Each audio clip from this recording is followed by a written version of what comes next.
kerajaan tertua di Nusantara yang pernah berdiri di Sumatera, yang diperkirakan berdiri pada tahun 1 sebelum Masehi, yang terletak di Koto Alang, masuk wilayah Lubuk Jambi, Kabupaten Kuantan, Sengingi, Riau. Keberadaan Kerajaan Kandis disebutkan juga di dalam negara Kertagama dengan sebutan Kandis.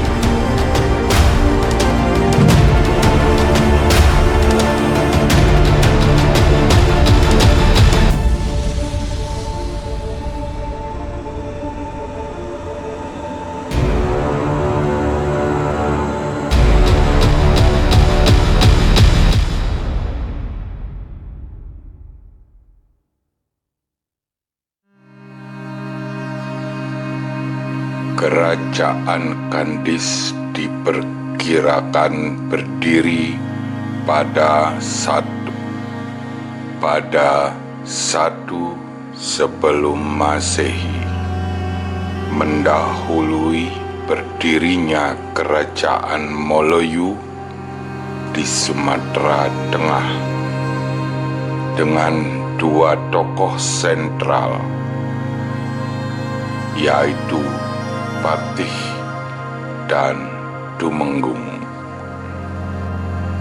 Maharaja Diraja, pendiri kerajaan ini, sesampainya di Bukit Bakau,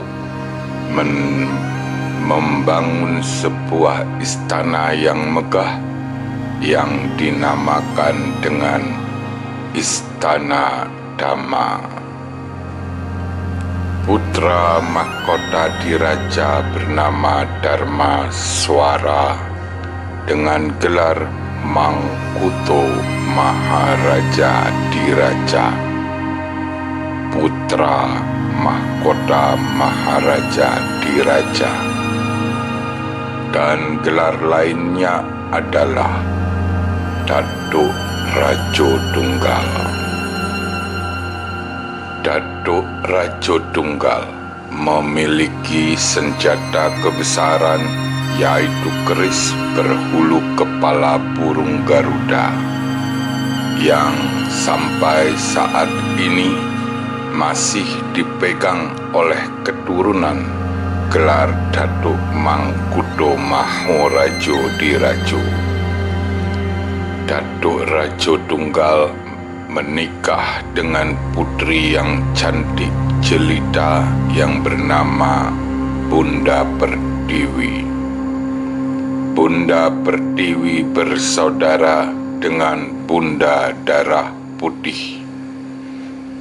Bunda Darah Putih yang tua dan Bunda Pertiwi yang bungsu.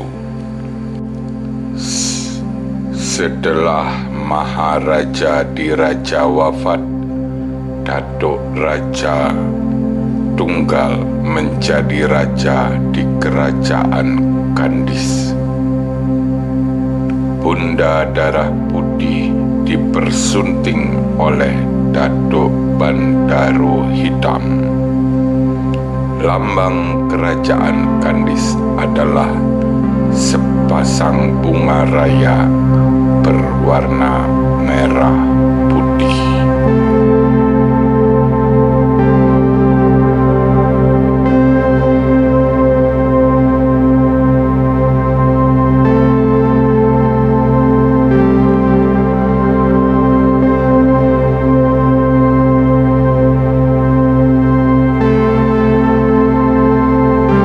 Kehidupan ekonomi Kerajaan Kandis adalah dari hasil hutan seperti damar, rotan, dan sarang burung layang-layang, dan dari hasil bumi seperti emas dan perak.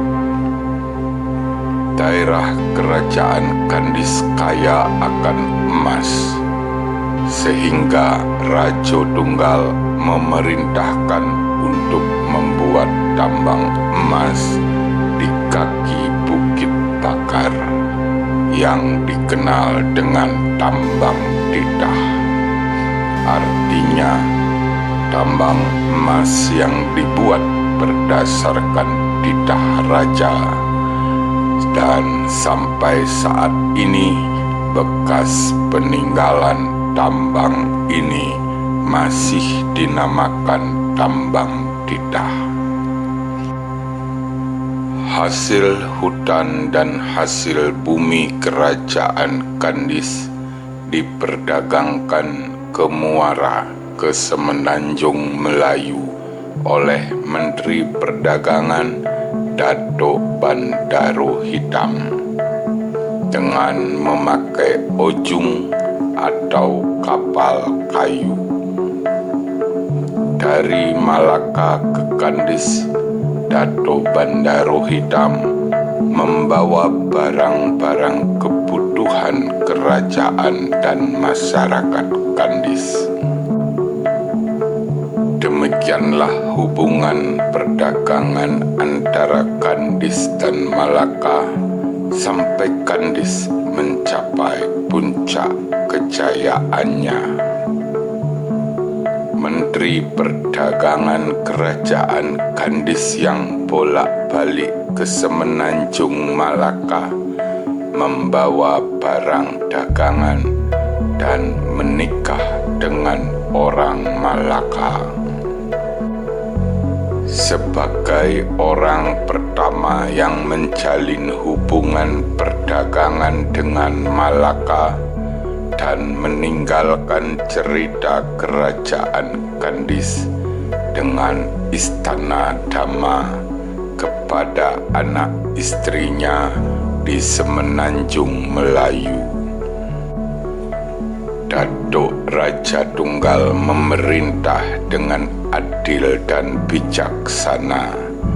Pada puncak kejayaannya terjadilah perebutan kekuasaan oleh bawahan raja yang ingin berkuasa, sehingga terjadi fitnah dan hasutan. Orang-orang yang mampu dan berpengaruh berangsur-angsur pindah dari Bukit Bakar.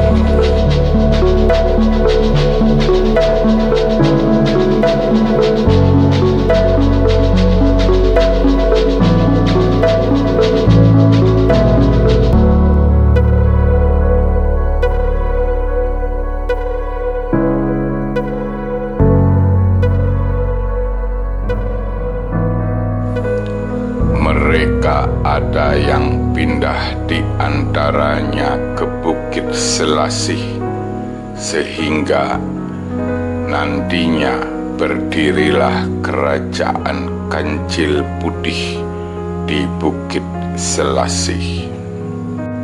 Alam mulai berubah, air laut semakin surut sehingga daerah Kuantan makin banyak daratan yang timbul. Kemudian berdiri pula Kerajaan Koto Alang di Bodung, Desa Sangau sekarang. Raja Kerajaan Koto Alang bernama Raja Aur Kuning. Penyebaran penduduk Kandis juga ke berbagai tempat lainnya di tempat permukaan tanah yang timbul, sehingga berdiri juga Kerajaan Putih Pinang Masak atau Pinang Merah di daerah Lubuk Rano sekarang. Kemudian juga berdiri Kerajaan dan Tuangku di Sengingi dan Kerajaan Imbang Jayo di Koto Baru, Sengingi Hilir sekarang.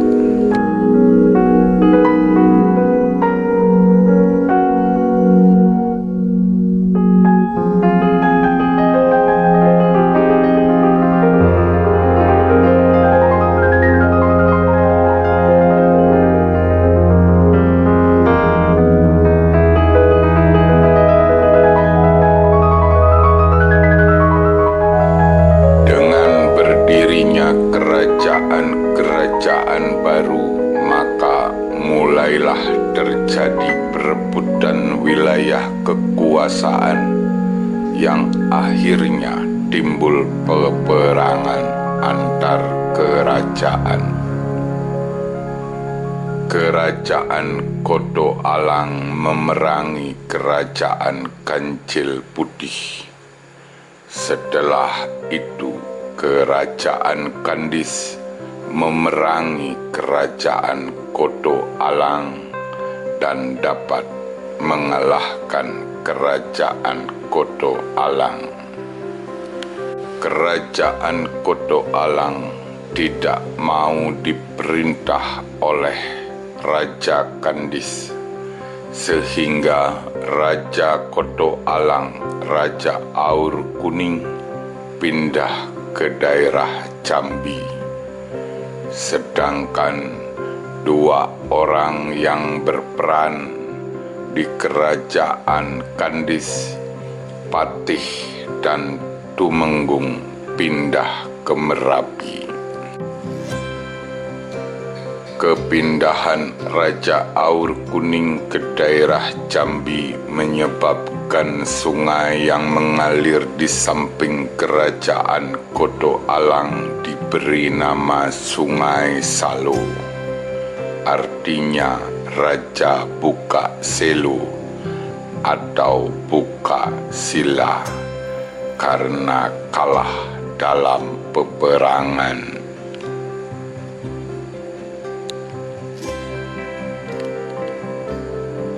Sedangkan Patih dan Tumenggung lari ke Gunung Merapi, gunung di Sumatera Barat, di mana keduanya mengukir sejarah Sumatera Barat dan berganti nama, di mana Patih menjadi Datuk Perpatihan Sabatang dan Tumenggung berganti nama menjadi Datuk Katemenggungan. Tidak lama kemudian, pembesar-pembesar kerajaan Kandis mati terbunuh diserang oleh Raja Sintong dari Cina belakang. Dengan ekspedisinya yang dikenal dengan Ekspedisi Sintong, tempat berlabuhnya kapal Raja Sintong dinamakan dengan Sitonga.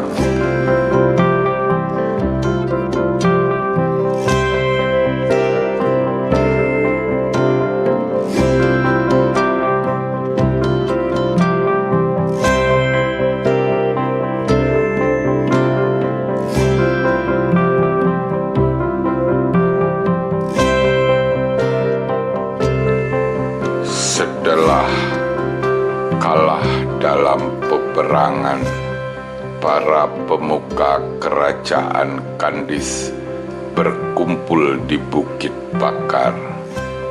Kecemasan akan serangan musuh, maka mereka sepakat untuk menyembunyikan istana Dhamma dengan melakukan sumpah.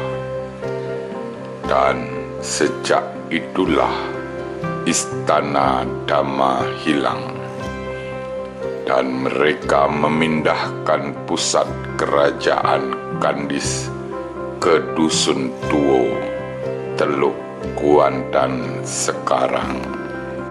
Demikianlah kisah tentang kerajaan tertua yang ada di Nusantara.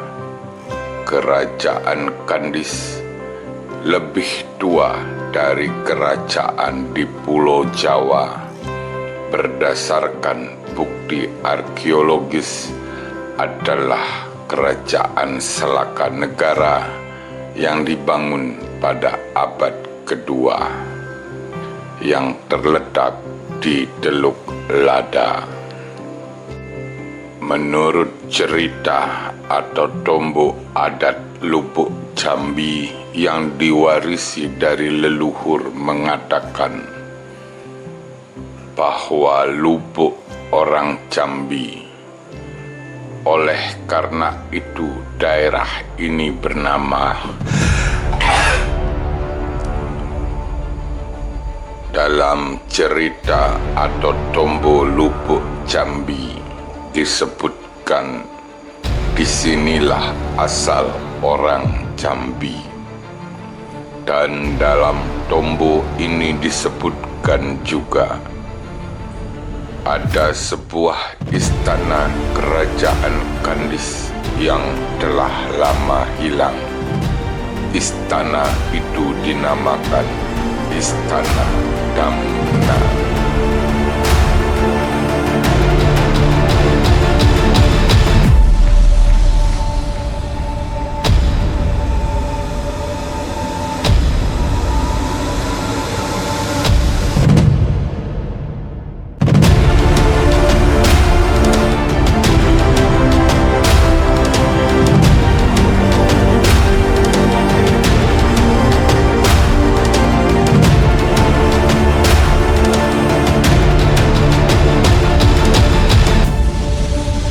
Istana Damna yang berada di puncak bukit yang dikelilingi oleh sungai yang jernih.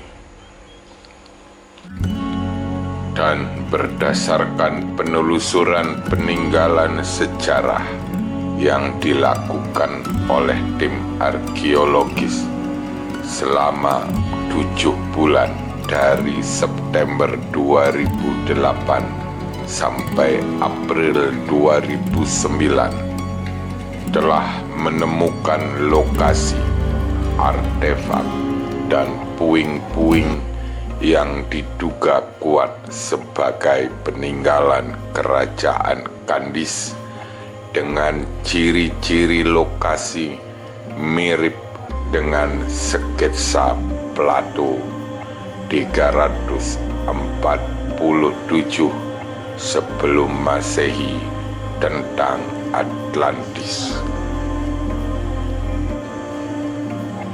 Catatan tentang Kandis yang diambil dari Tambo Jambi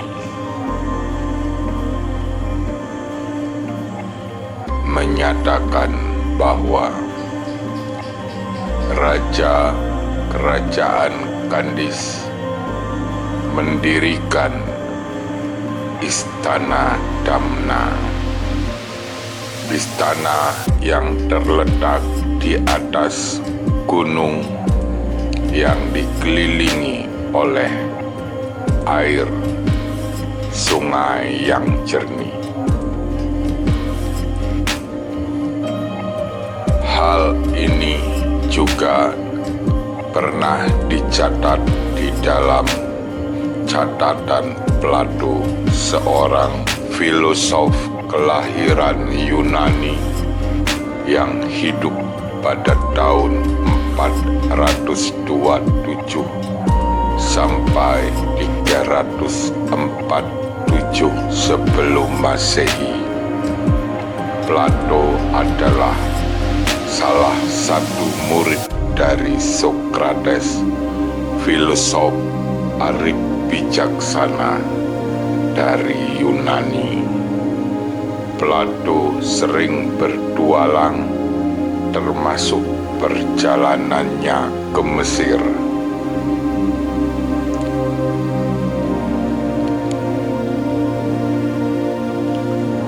Apakah uraian dari Plato tentang negeri Atlantis adalah kerajaan Kandis?